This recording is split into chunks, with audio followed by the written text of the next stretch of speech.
But yeah, that was a big album for me in grade 6. Me and my friend used to do a lot of lip syncing, but I was pretending I was Slash. That I was kind of into the guitar thing. We literally snort flour in between our sets. We would do lines of flour. Like we were really into the whole rock star thing. That's why you have a terrible sinus. Probably. I snorted a lot of flour in grade 6.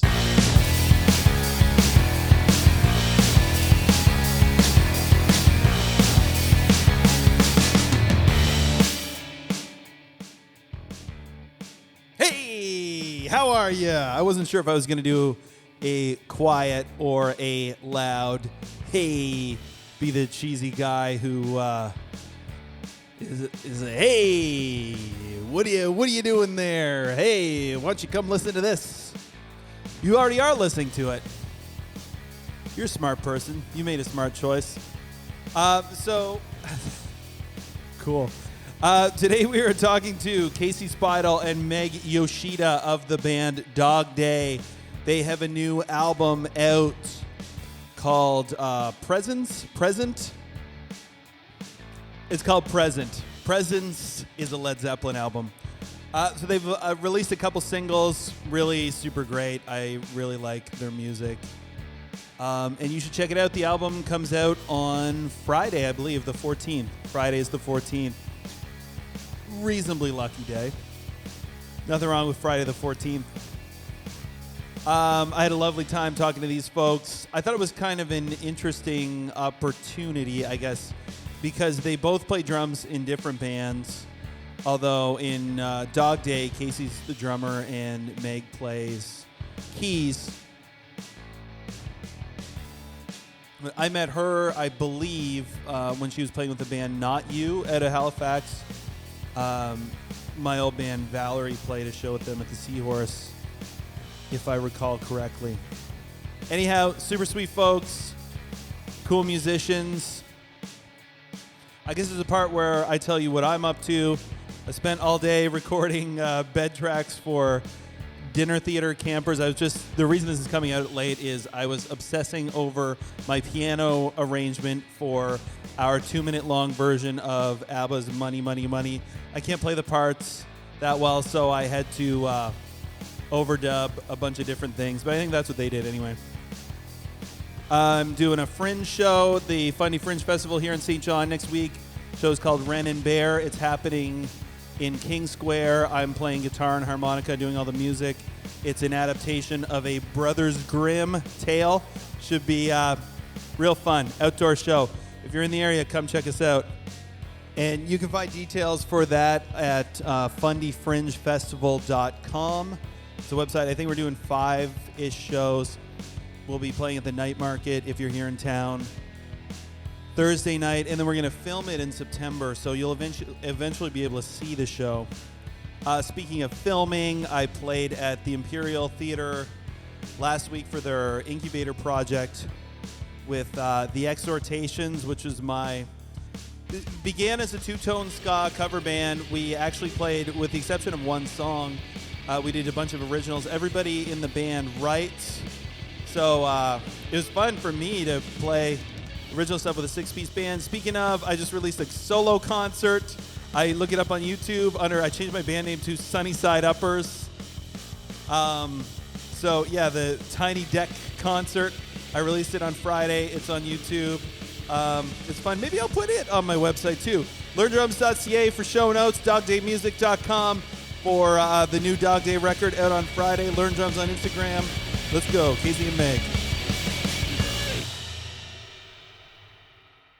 I didn't know how to do, I'd done 2 seasons before, but I'd only ever done them in person, and the COVID world has actually forced me to learn how to do this, which is kind of nice because it's like a thing that I can do, and I don't know, I have access to a lot of people that I wouldn't otherwise. Yeah, totally. Yeah. But I do still find the editing is the hardest part, and it's the biggest pain in the neck of the whole thing. So my brother is taking some of that on, which is nice. Sweet. Oh, great. Yeah, totally. All right. So I have a list of questions here. Nice.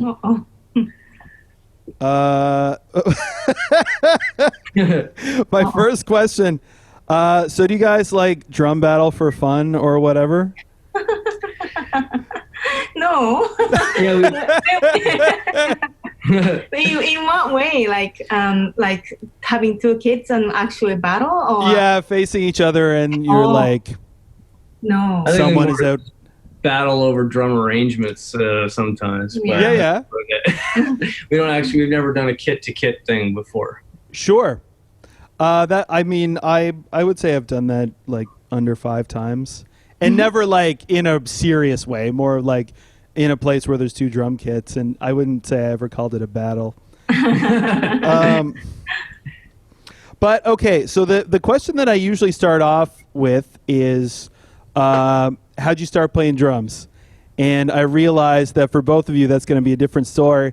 I thought this was like kind of an interesting opportunity to interview 2 people who both play in different contexts. So, how'd you start playing drums? Who wants to go first? Meg? Well, so I grew up in Japan, Mm-hmm. and What there part was of- Sorry? Sorry to interrupt. What part of Japan? Osaka, Okay. the outskirts. So city was about 40-minute train ride. But I grew up watching this TV show called The Ponytail Never Turn Back, or something that would be a direct translation. And about this girl who did something bad, or liked fighting because she was from like a turbulent family, and she got into trouble, spends her time in, what's that place? It's not a jail. It's jail for youth. Juvie? Juvie. Yeah, sure. And anyway, but her dad was a drummer, so she carried around a pair of sticks, and she fought with those sticks. And I thought it was super cool. So I begged my father to buy me a pair of sticks for Christmas one year. Uh-huh. Christmas existed there, but a little different from here. But so yeah, and then I obviously didn't have a kit, so I was drumming encyclopedias that my cousin had, making Sure. a lot of not pans and pots because they were too loud. I really liked the feeling of the thick books hitting Uh-huh. them. I got in trouble doing that, but Were you denting the books, or was it too loud, or what? I was damaging the then very expensive encyclopedias Oh, of I my bet. cousin. So Yeah. And were you playing along with stuff, or were you just kind of jamming out? I was just jamming out, probably playing that theme songs for that drama. Yeah. Cool. Super cheesy. An interesting story you told me about your drumming past is when you played in the high school band.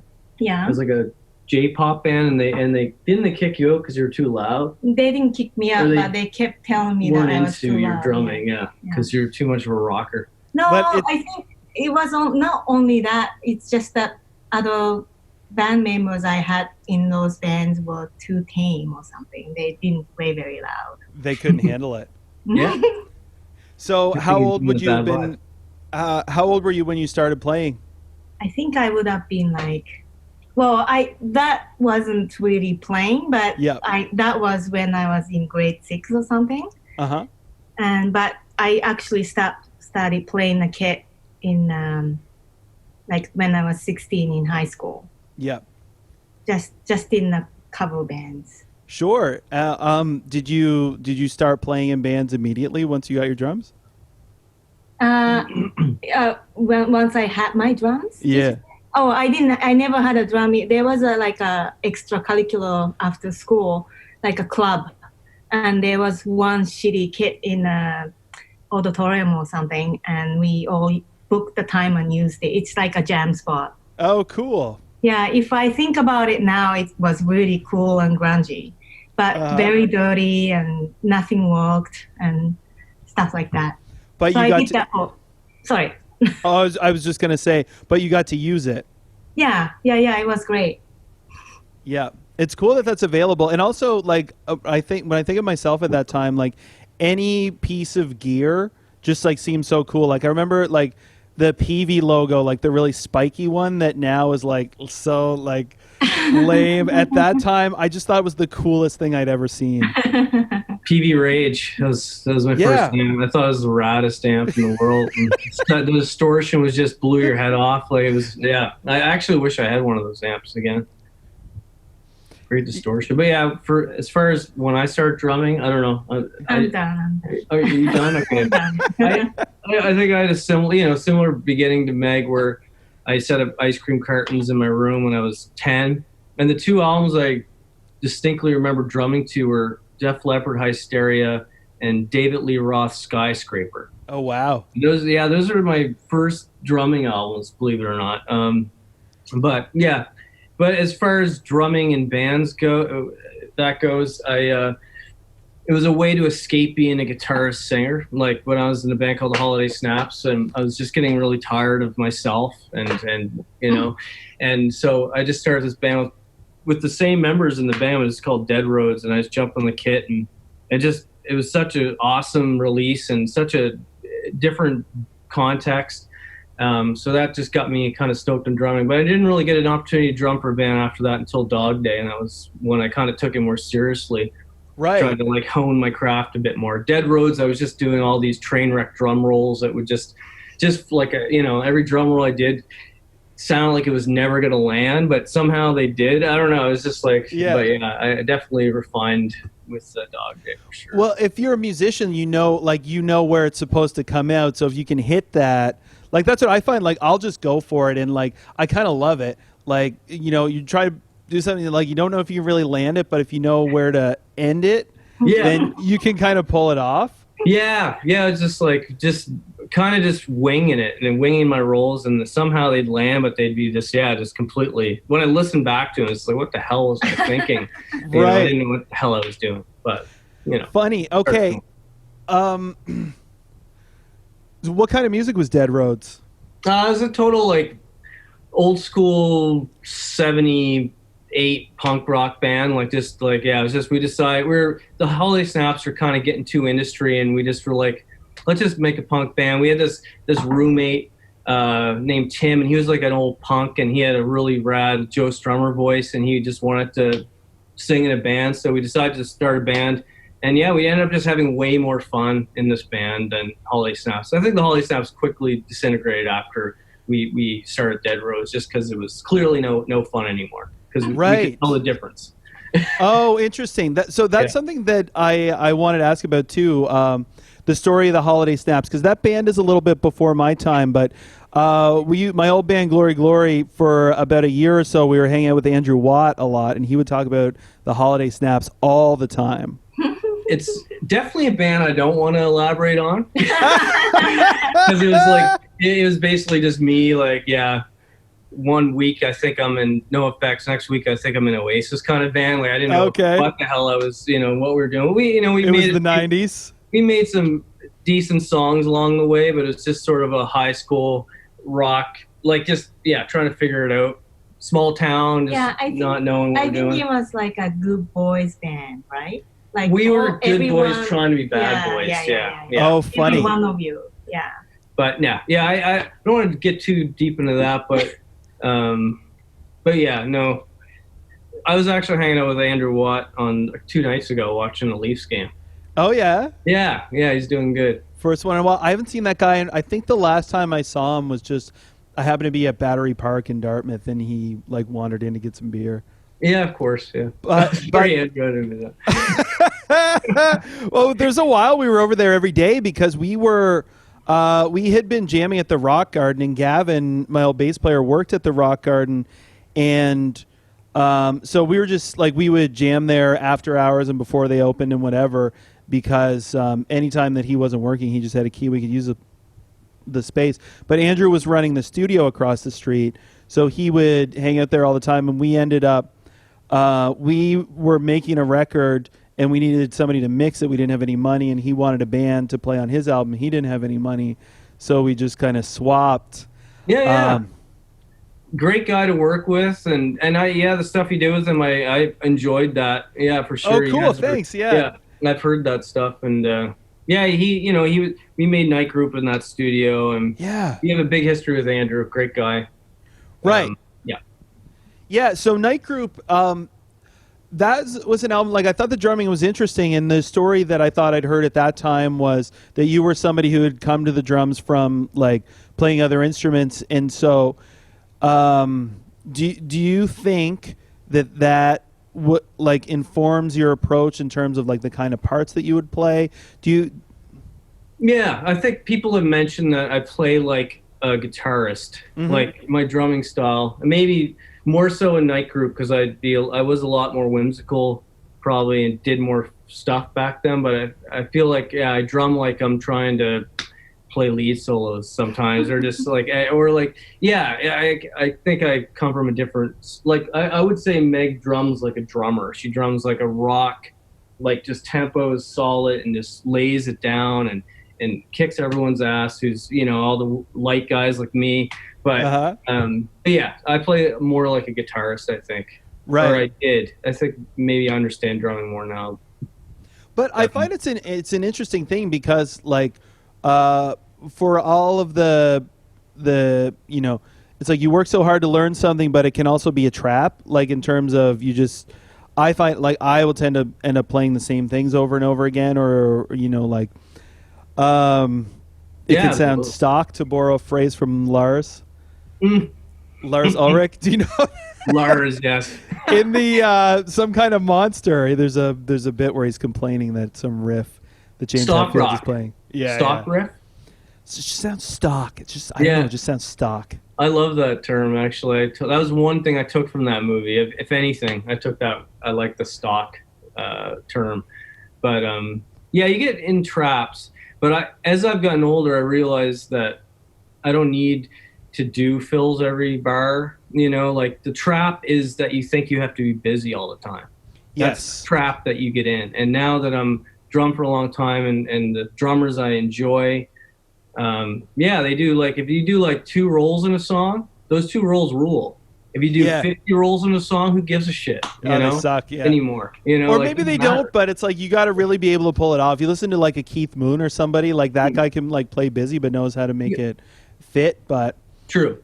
But yeah, I agree. And it's like it's like you get caught into this idea that like I gotta, like, I'm just playing a beat and it's boring.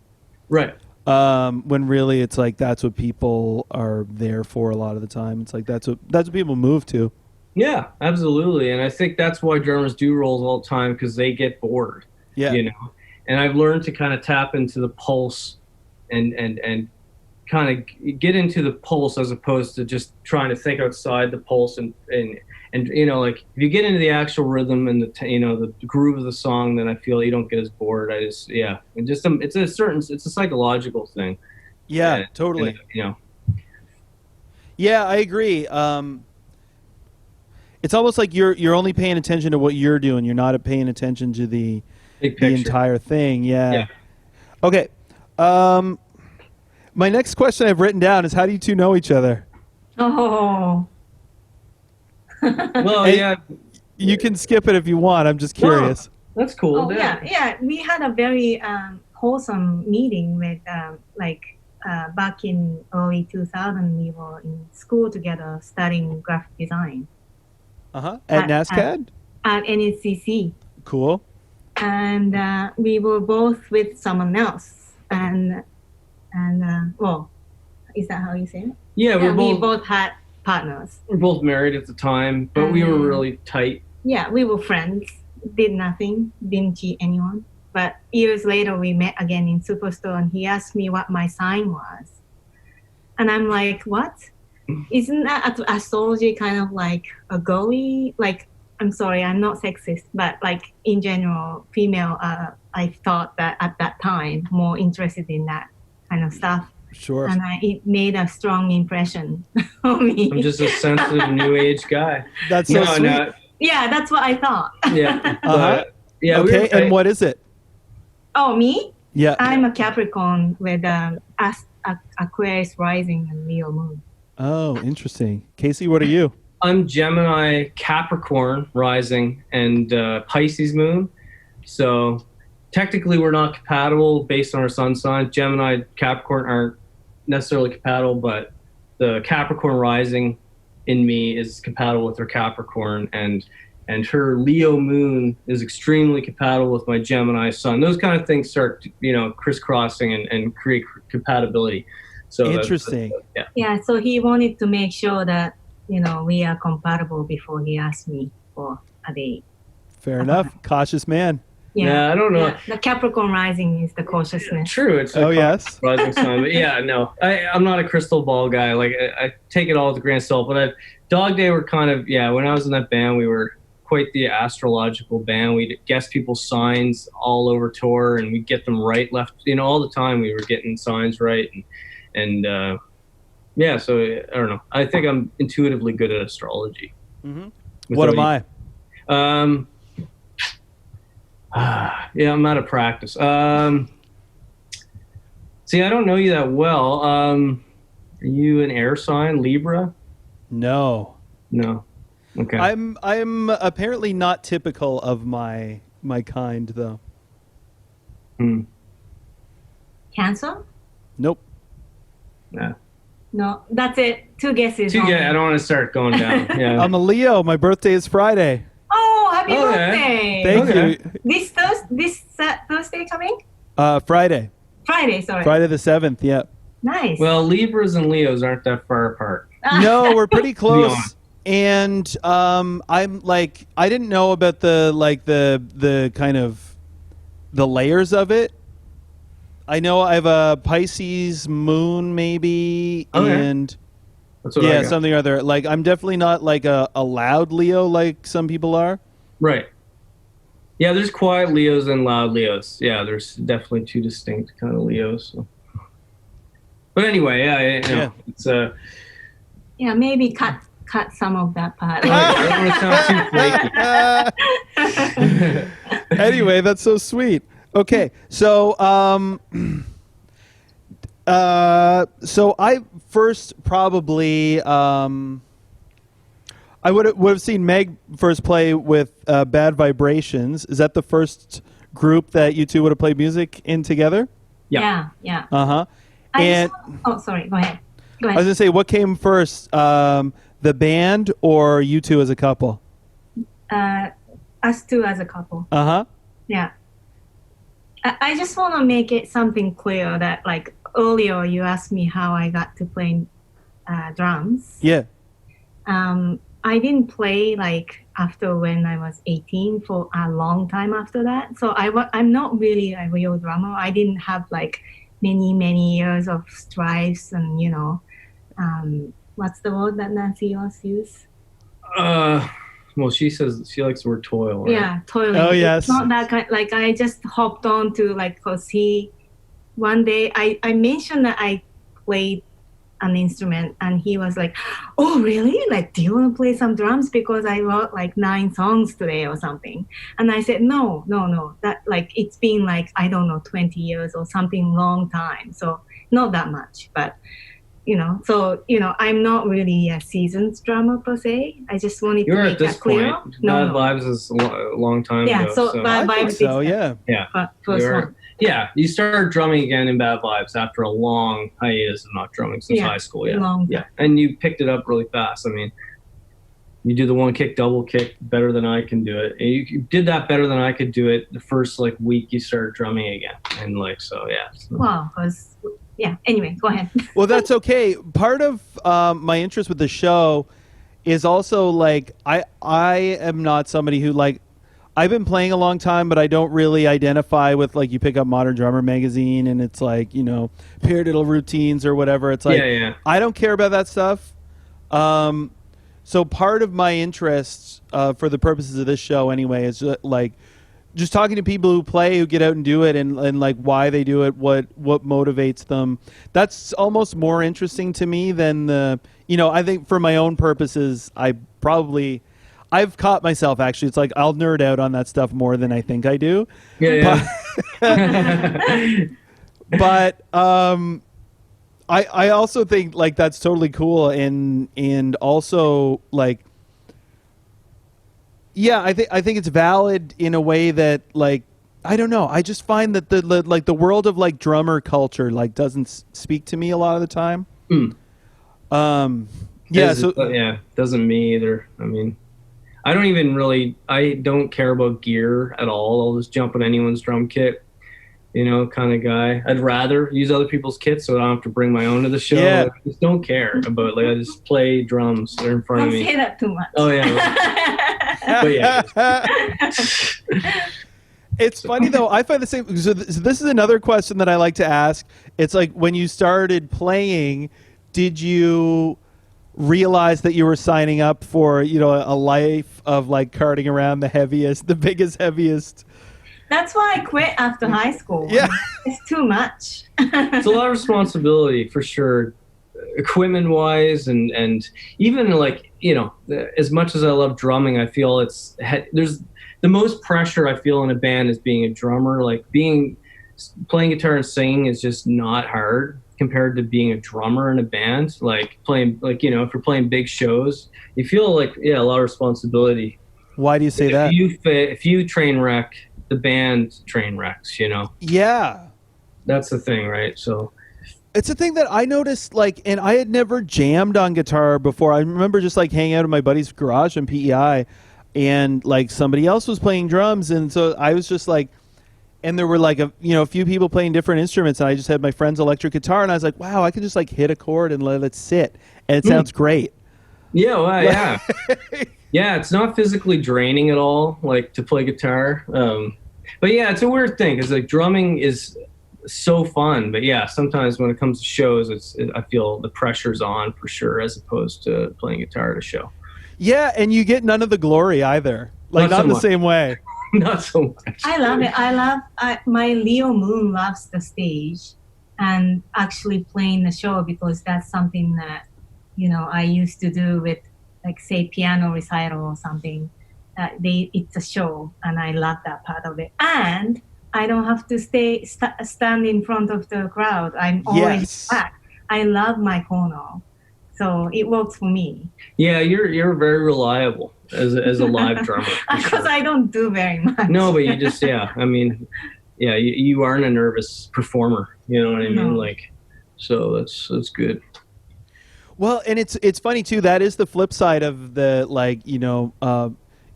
not being the one that people look for or whatever in the band necessarily, but.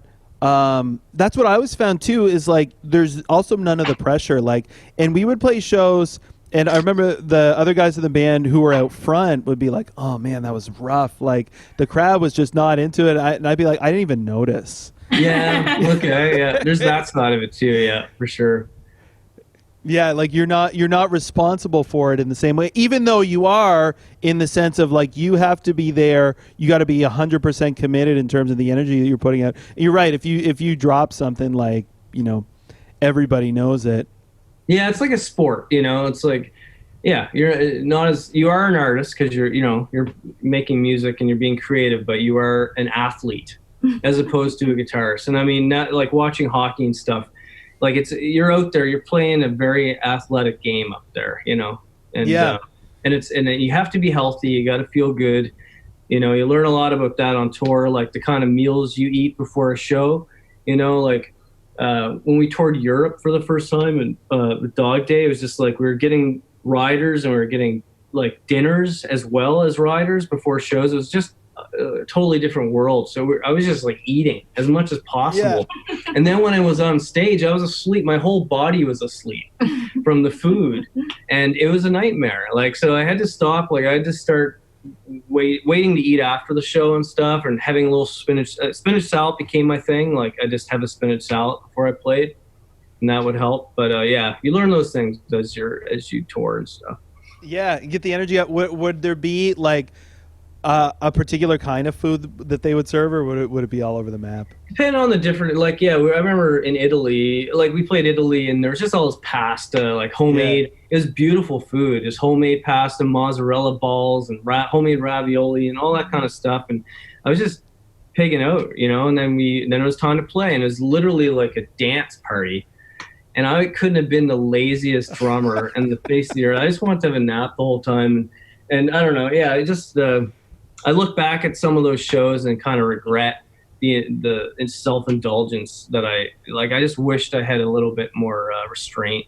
Sure. with Do you food. find, are you somebody like, in that situation, there's like the poor musician mentality of like, this food is free, like I gotta eat all of it. Totally. Well, it's hard to refuse Italian pasta, I'm sure. Well, that's the thing. Like, we're used to being Canadian musicians being pests. When we go to a bar, asking for a beer, you feel like an asshole. You know what I mean? Like, and when we were on the German record label and we we're touring Europe, it was like, it was a dream. It was like we were treated like we're actually doing people a service, or we were important, and it was, we're eating it up, literally. Yeah. It's funny. It's such a difference. Hey, we got that kind of treatment in Germany. I went to Germany once and we played a festival there, and just over a weekend. But it was like that. There's a back room, and there's like, they bring you food, and there's a fridge there, and there's like, a couple of 2/4 of, I'm sure they wouldn't use that term, but like some cases of beer. Yeah. And then when it was empty, I was like, okay, well, that makes sense. Like, we drank all the beer, whatever. And then they bring more. Yeah, that's Germany for you. Yeah. Nice. Yeah.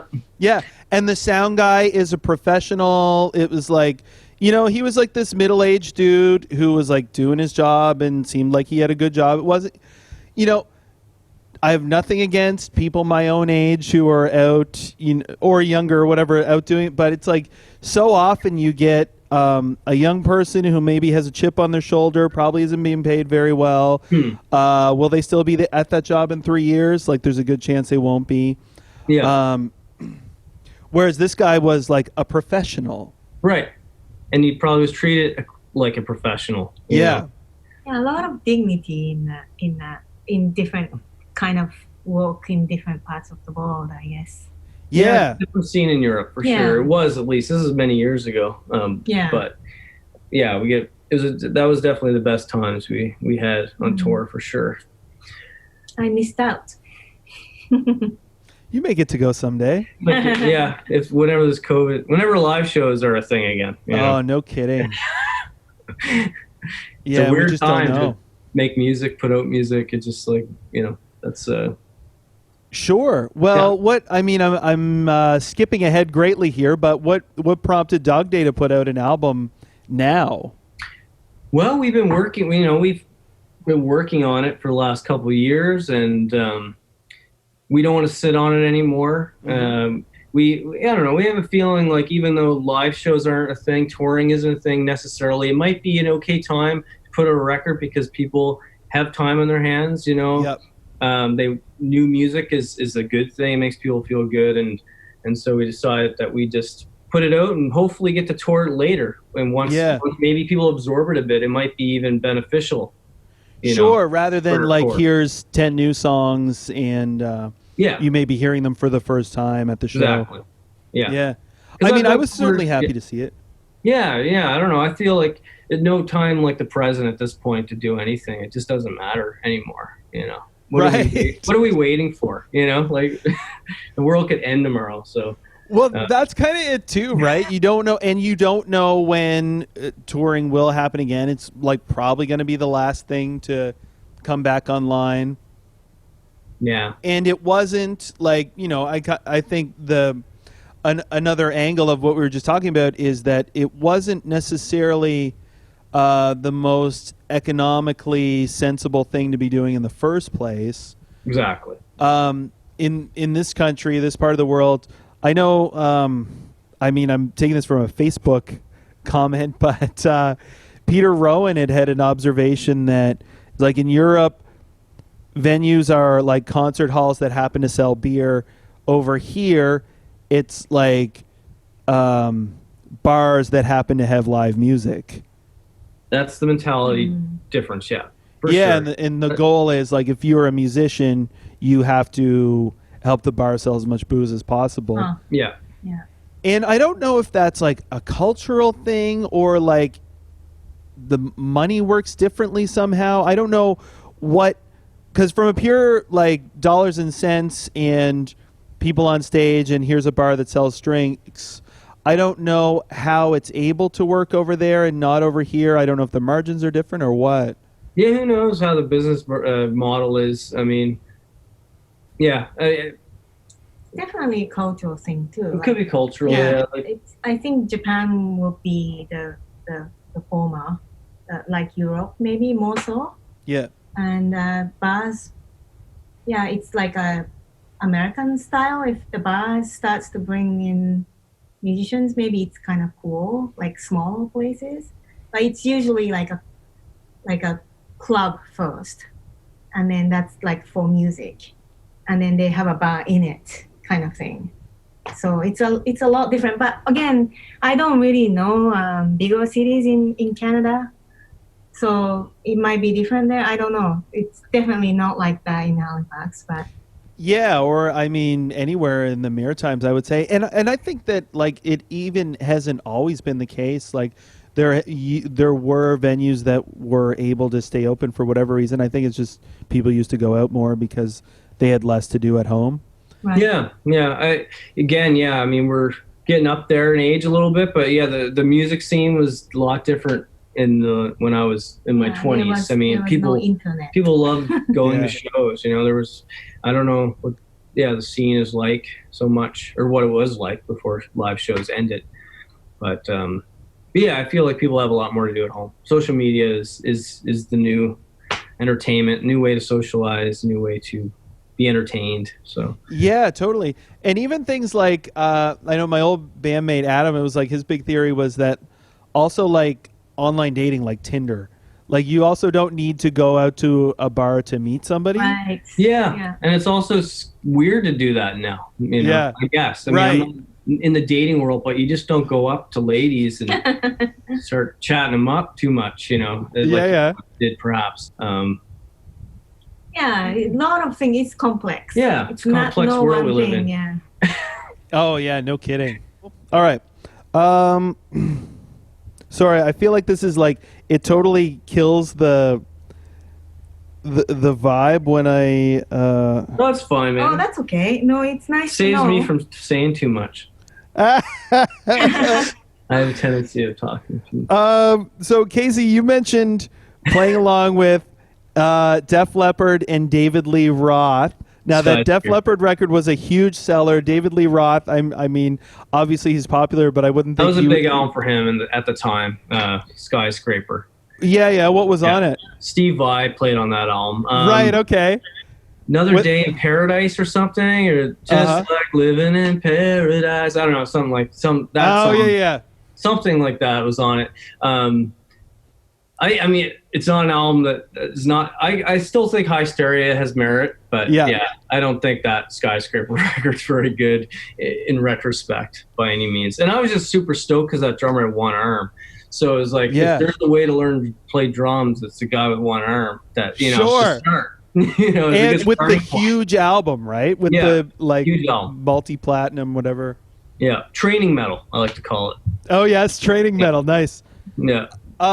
Correct me if I'm wrong. I thought I also read article, or maybe it was in the Coast or something, where you talked about getting in trouble listening to Guns N' Roses as a kid. Yeah, I was really into Appetite. Another album that I think has artistic merit, but I do question a lot of its misogynistic themes looking back, and absolutely some of the things in the album cover. But yeah, that was a big album for me in grade 6. Me and my friend used to do a lot of lip syncing, but I was pretending I was Slash. That I was kind of into the guitar thing. We literally snort flour in between our sets. we would do lines of flour. Like, we were really into the whole rock star thing. That's why you have a terrible sinus. Probably. I snorted a lot of flour in grade 6. That's amazing. How did you know? Like, was it Guns N' Roses in particular, or were you just like, you knew that cocaine was a thing, or what? I was just really into the punk thing. Like, when I was in grade 6, and GNR were like at the time almost like the commercial Sex Pistols of cock rock. Yeah. You know, and I was just into bands that were into drugs, like and Sid Vicious. You know. I was really into just punk culture and anything to do with being a drug-dope rock star, you know. So, but obviously I was too scared, or, you know, I would never do real coke, but I just wanted to emulate my heroes at that point. I was gonna say you couldn't get it, and then I thought like you wouldn't have been able to afford it even if you could get it. No, No, I had a $5 allowance, so flour was as good as it was gonna get. That's so funny. That's pretty cute. Yeah, we were cute kids. Yeah. Yeah, but it's a funny thing because like I definitely had to like sneak stuff too when I was a kid. Like the first CD I ever bought with my own money, and this is totally embarrassing, but it's the Mortal Kombat soundtrack. Nice. And and I got it home, and I liked this one techno song that like my friend played me on his Discman at school. And then there's like Napalm Death is on it, Fear Factory, and all this stuff. My mom saw it, and she's like, "No, you're getting rid of that." And they made me toss it out. I actually found it in the garbage, and I still have it.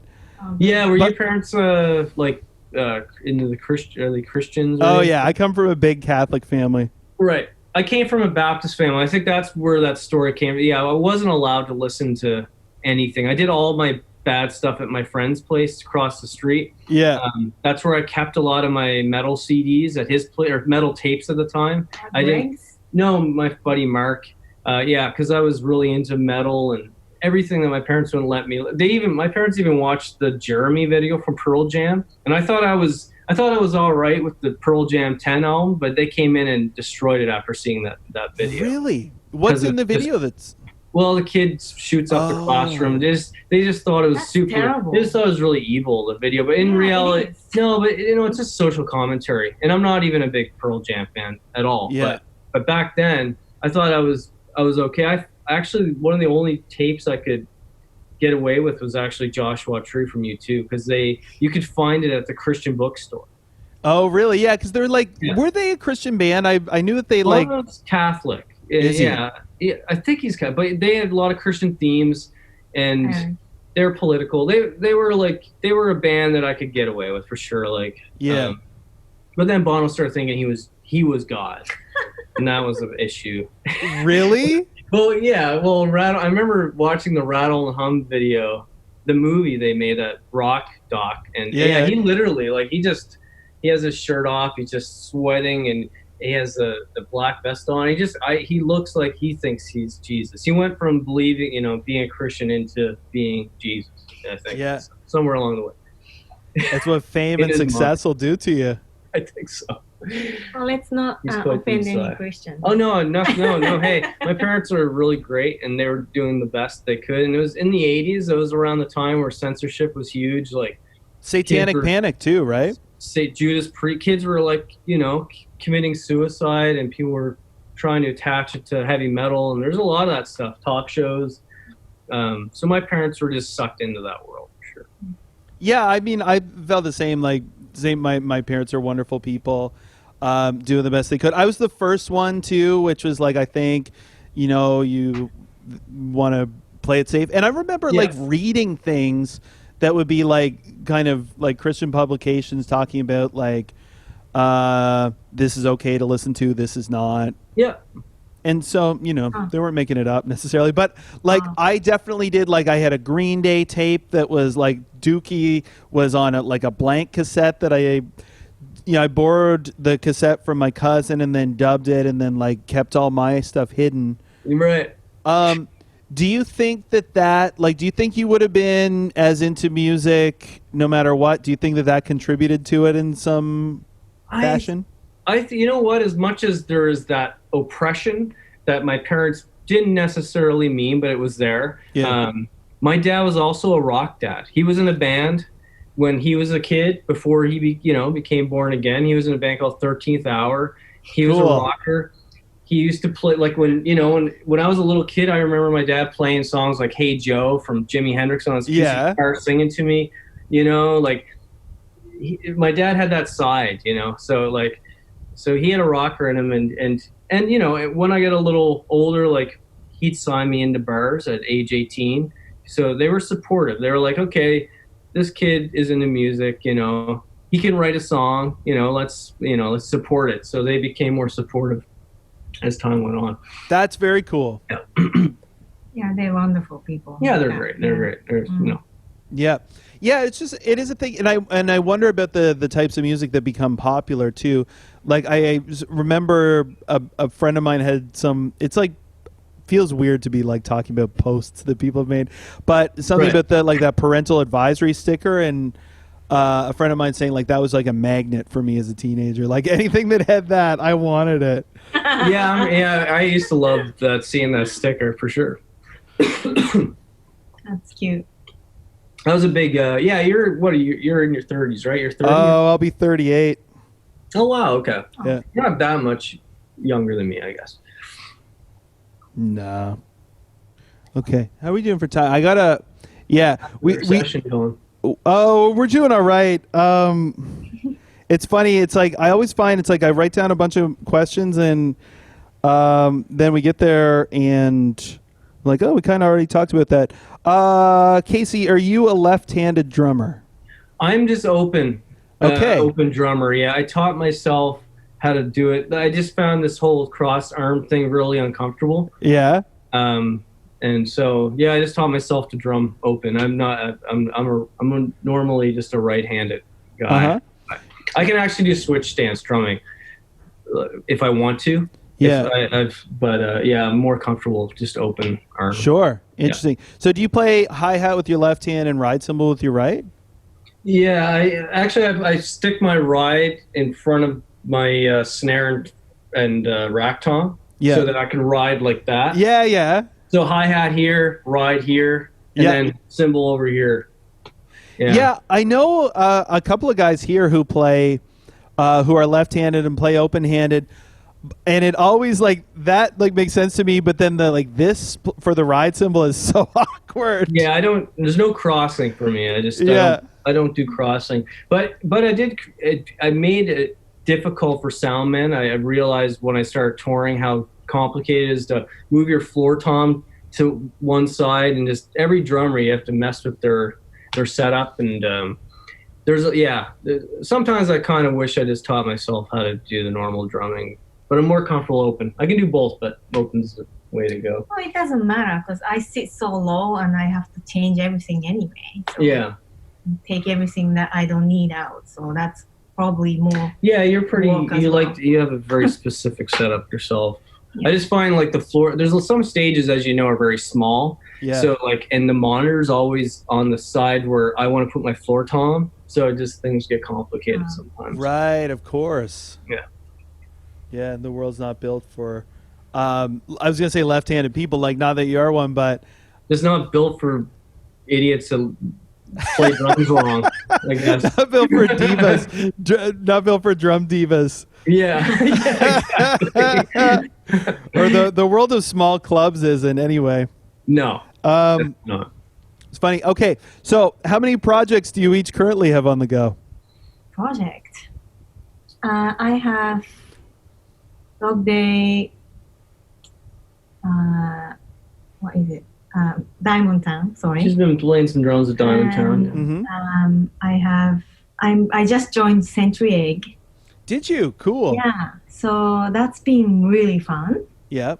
Not using hiatus right now. It's mat leave right now. Okay. I didn't have a child. Stephanie did. But I've done, right? So three right now. Yeah. For myself, DIAMONDTOWN and Dog Day, and it's had this new punk thing I put out recently, GEMSTONES. It's just a one-man project that I did during quarantine. Yep. Those are the three things that I got going on. Okay, for the audience, DIAMONDTOWN is like, would you call it a country project? No, I wouldn't say it. Definitely, just because it has an acoustic guitar, right? Yeah. Nice. No, I'd say it's just a psych folk rock. We call it dream rock at this point. I don't know. Uh-huh. Like our new album is kind of like, Yeah, it would have been more folk before, I guess, but it became like from one, like just Casey to two people, and then grew to 3 or 4, and now it's like 5 people. Yeah. It's like the biggest band I've ever been. Really? I didn't. Yeah. So I guess the only time that I would have seen DIAMONDTOWN would have been before we moved back here, and it was you and Evan opening for the Sadies. Right, and we were just playing with the drum machine. Yeah. Yeah. It's grew a lot since then. We got Chris from Eric's Trip, Chris Thompson. Cool. Plays bass, and he adds his wonderful Elliott Smith style voice to our melodies, covers up some of my monster singing, and yeah, Kate, his partner, plays synth and percussion, and so yeah, it's a bigger band. She laid down drums for our new album just because we wanted to have that organic drum thing. Sure. So yeah, it's a more expansive project now for sure. Cool. Is the new album out? No, we're just we're kind of finishing it up. We're at the 80% mark of, or 85%. Yeah, so we're just finishing it up. Yeah, it's, I don't know how we're gonna release it. Probably similar to Dog Day, just at some point say, hey, we got a new record. Yeah, kind of thing. Yeah, cool. And Gemstones is the other one you said? Yeah, that's just something I did I was off during middle March to end of April, just because I couldn't do my job remotely. So I just went off. I went on the serve for a little bit and just made a record in my basement by myself, drumming, bass, guitar, just really kind of pop punk, grunge kind of thing. Cool. Yeah. So I put it up on Facebook recently. Check it out if you like. It's fun, I will. I'll put a link to it too in the show notes. It's funny. Cool. I never mentioned this stuff because it doesn't occur to me. Like the point between like recording and like putting out an episode of this, like they're still too disconnected, I think, in my head. Right. It's very cool. And also you have a meme page. I do. Yeah. I'm really into memes. I have been for a long time, and I'm one that likes curating things. I've always liked to put together things like mixtapes, or just I like sharing my favorite things. So yeah, that's what the meme page is. And I've been definitely making some as well. And it's slowly growing, but it's something there. You said you LOL too. Oh, it's so funny, man. The one that sticks out of my head is like somebody like coming up from the basement, everybody asking, "Oh, how's your little music?" That's the best. Yeah. Unfortunately, I didn't make that one. Yeah, I didn't see that. That's a beauty. That's a beauty. Yeah. It's so because it's just like it's so real. It hits home. It's our lives, Obviously, resonate. A lot of musicians. I try not to make it fully a musician's meme page, but there's definitely hints of that. Yeah, for sure. Yeah.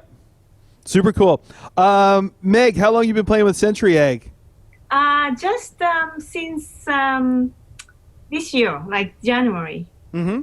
And so we didn't play for a little while when we were in under lockdown. Sure, of course. Just started again playing, and we have an outdoor show, I think, in 3 weeks or something in the skate park. Cool. Yeah, so we are kind of rehearsing for that now. Yeah. Yeah, and Marie Grace, she's in the. She joined as a bassist too. So cool. Yeah, Nick is no longer in Halifax, right? No, that's right. Yeah. So yeah, we have a little different, refreshed lineup, I guess. Cool. Yeah. And will you be doing any recording? Yes, I think so. Yeah.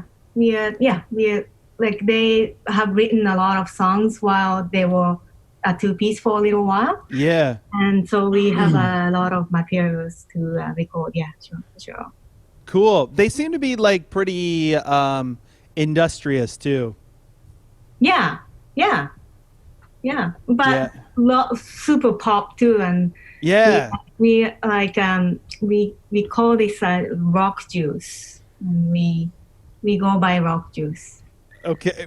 You have a lot of rock juice now. With you and Maddie. Yeah. I suppose, Like, yeah. Yeah. And it's just, I don't know. They, during the lockdown time, Rob gave everyone a project to write a part. Rob and Shane did, yeah. And kind of compile a song. And Maddie, she wrote a part, a bass line. I'm like, that's such a pop punk bass line. I wonder where it's going to go. Yeah. But just, somehow, Rob. So I played that like just like most obvious kind of beat to Marie's like punky bass. Yeah. Then when Rob laid down his guitar, it became Century Egg. It became a Century Egg song. It was amazing. It's just like I couldn't imagine it. It was just so like maybe like a little bit bad vibes kind of. In the beginning, and I was like, oh, this is. I was like. yeah, I couldn't really think of a good way to like, mimic Century Egg style per se. So I gave it to Rob and said, yeah, sorry, I just probably didn't do a good job. But like he says, wait until, Yeah, wait, Rob. like, Yeah.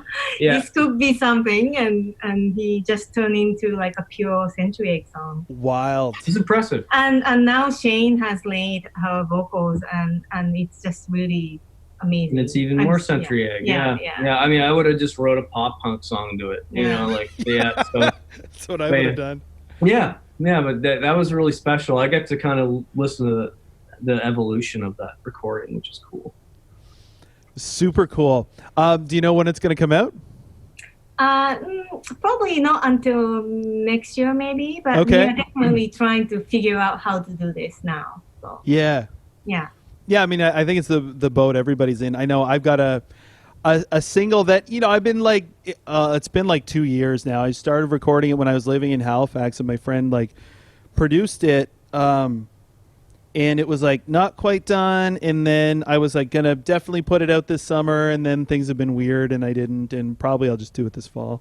That's weird. But it's like, without, you can't play a show around it. So then it's like, well, do I bother or what? Right.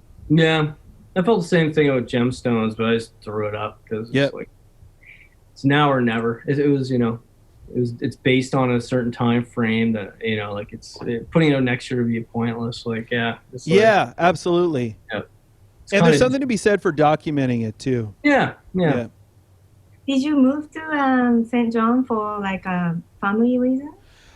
So my wife, who I originally moved here in 2013, my wife Jane, who was my girlfriend at the time, I had moved in with her. We were living in Halifax. I'd been living in Halifax for 6 or 7 years at that point. But she was a student. She's a pharmacist now, but she was like in her last year of school when we moved in together. And then she finished school in like June and got a job here. And it was a mat leave. And so I was like, well, do I move back in with a bunch of guys or move to St. John with my girlfriend? So I decided to... I'd been at the same job for a long time, and I was like ready to mix it up. So we came here. It was going to be 1 year. It became 3. We moved back to Halifax because I was in a band like playing long distance, and everybody was complaining about it. And, it was never our plan to stay here long term anyway. But things just like the first year was good, and then we got married, I think the second year that we were here. So like that took up most of that year, and then we finally got it together. Anyway, our band broke up like as soon as I got back to Halifax, really? The week after I moved. Oh, no. Yeah. So we spent a year or two. We might have been there 2 years. They were there 2016 to 2018, and she had a job. She was working at Pharmasave in Sackville, and but it was like 30 hours a week and like not quite enough. And because there's a pharmacy school there, and everybody wants to live in Halifax, it's harder to get like a permanent job or whatever. Anyway, she really loved St. John, and this particular store where she's working now had an opening. They were like losing a pharmacist, and she had always said like if she ever got a chance to work at that store, she would move back. So she did. Okay. Cool. Yeah, she applied and got the job, and we moved back. And so I kind of didn't have a plan. I was pretty sour about it the first few months, to be honest. Yeah. But now we bought a house. But my job was crazy when I started it last year at the school, because they lost their founder who had been there 20 years, and they're like had grown from this small thing to a bigger thing, but it's not like a company that has like this is how we do things. It was just everything is like we're figuring it out on the fly. And so when she left, a lot of like this is how we do it left too. So there was like a few months where it was pretty intense, but now it's pretty sweet. Like I teach there 1 day of the week. The rest of the time I'm the front desk guy. We have shows there. So there's a lot for somebody who likes to do a lot of different things. Like me, it's good. I can, you end up doing sound or work in the bar or whatever. But the best thing about it is I have access to the building, so they've got like a lot of it is like beat up, but it's like a rehearsal space. There's PA gear I can borrow. Yeah, I mean, we had a New Year's Eve party here, and me and a couple of friends DJ'd, and I took like PA gear and lights and a smoke machine from work. Nice. That's a sweet benefit. Yeah. It is, yeah. I mean, the pay is not amazing, but for the bonus of having access, and there's like a grand piano there that I can go. There's a pipe organ that they keep. They're trying to get rid of because, because the space that used to be the church is like their performance space, and they don't have a backstage. And if they got rid of the pipe organ, they would. No. Yeah, that's what I say. I mean, as a musician, the theater people are like, get rid of it. But Man. yeah, I played some of that pipe organ when I was in college. It was a Anglican school, like in Osaka. It's weird, but it was, and there was a program that some students can apply and practice that, and it was really sweet. I love that instrument. it's so cool. Yeah, I didn't play well, but it was like such a nice experience to do that. Yeah, I don't play it well either, but it's it's so loud, and you just find, that's the thing I find, especially with my feet, like, because I'll try to play the pedals, but like if you hit a wrong note, you really notice it. Yeah. Like that. But yeah, it's really, I mean, it's, I don't know if that will be a long-term thing, but we're here for now, and it's all right. Oh, That's that cool. sounds great. I always like to have a place in my heart for St. John. Yeah, we had a really good time there. Like, I've only been there once, but the community there, I met construction distraction guy there, and I met like Colleen. Like, I don't see her very often, but we've been friends since then. And it's not really hard to make friends with Colleen, but she's very nice. Yeah. This is like it's like an old town look, that I like in Newfoundland or something like. Yeah. Cool. I thought, I really like that about it. The weather is kind of up and down, but like the vibe, like walking around town, I really enjoy. You're right. The community is like really tight. It's really cool. Backstreet Records, the little record store, is awesome. Taco Pica closed, unfortunately. I don't know if you guys are familiar with that place, but rings a bell. It was like a Guatemalan restaurant / venue. It was like maybe, I don't know what the capacity would be, like less than 100, I think, but it was like a punk venue. Kind of, they would book anything. But it was like Santos he'd been running it for 30 years, and I think it was just time, but like it closed a couple of months ago. But yeah, it is, it's pretty cool. I had never been here before we moved here. Like, really? I had been here, I had played here twice, and both times, like, we like played the show and left that night. Oh, okay. Yeah. Yeah. Anyhow, I think I gotta jump off here because this is gonna render, and I've never done 2 of these in a day, but today I'm going to. Well, good luck with that, man. It was great talking to you. Yeah, thank you. Yeah, you too. So, nice to see you. Yes, nice to see you too. Thank you so much for doing this. Thank you for having us. Of course. All right, I'm going to see you down the road, pal. Yeah. Take care of yourself. Yeah. Keep your stick on the ice. For sure. All right, wasn't that great? What a couple of sweethearts. I had a great time talking to those folks. Looking forward to the album coming out this Friday. They released a video this past Friday. The song's called Pictures. You can find that info on the new record, older videos and older songs at dogdaymusic.com. You can also look up fundog.bandcamp.com. You will find the information there as well. For show notes, links to that stuff, you can go to my website, learndrums.ca. You can follow along, Learn Drums on Instagram. Some fun stuff over there. Special thanks to Micah Brown for doing the audio work, the editing work. Much appreciated. Thanks to you for listening. We'll see you in 2 weeks.